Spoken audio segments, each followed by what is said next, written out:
Good morning, everyone. I'm Jacklyn Jones Doyle with the Tarrant County AgriLife Extension Office, and welcome to my hayfield. This morning I'd like to visit with you a little bit about something that is pretty important not only from an agricultural standpoint, but from a gardening standpoint as well, and that's soil sampling.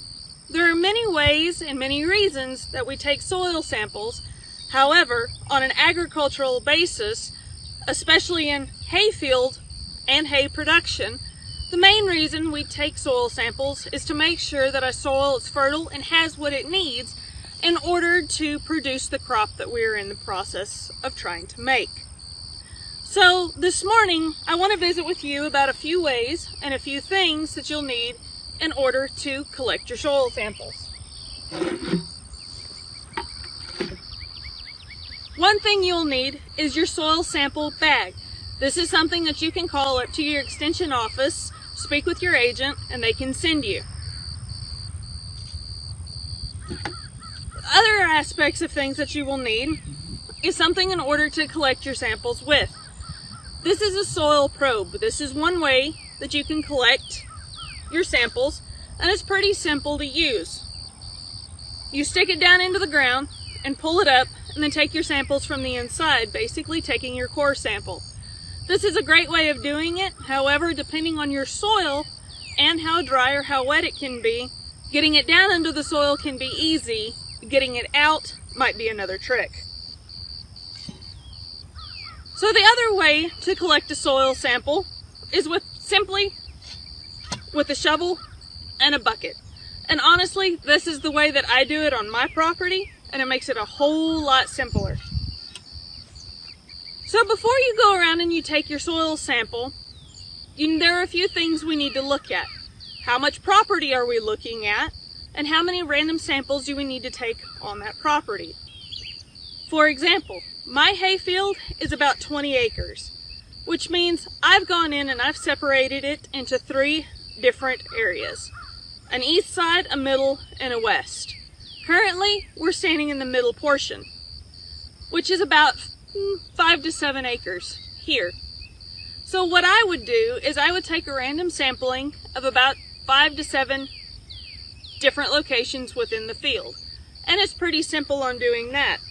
I simply grab my shovel and grab my bucket, make sure it's clean because you don't want anything in it that could contaminate your sample.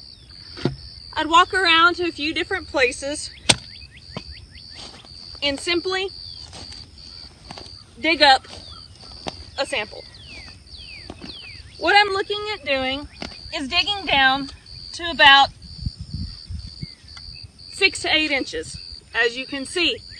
Then I'll take just a little bit, put in my bucket, and return the rest of the sample to the ground.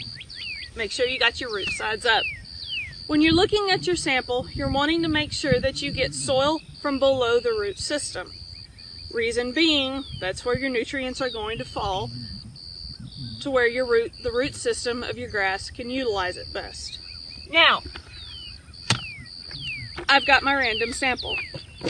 I'd go around to the pasture and do this exact same thing in multiple locations.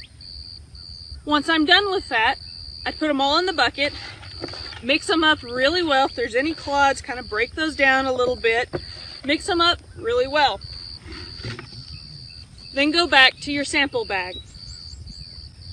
There's a couple of things that you need to be aware of and to fill out on the soil sample bag. It says soil sample ID. What I would use here, since I'm in the middle portion, in the middle pasture, I would write middle there, as well as my name.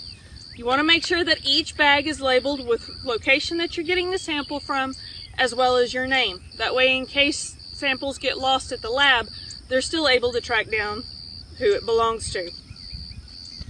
So once I have gone around and gotten all my random samples, it's very simple. Fill the bag. There is a line that says soil sample required fill line. Fill the bag to that line and then simply close it up and seal it, and it's ready for shipping. Thank you for joining me in the field this morning. I hope this was very informative, And if you've got any other questions, please be sure to contact the Extension office. Thank you.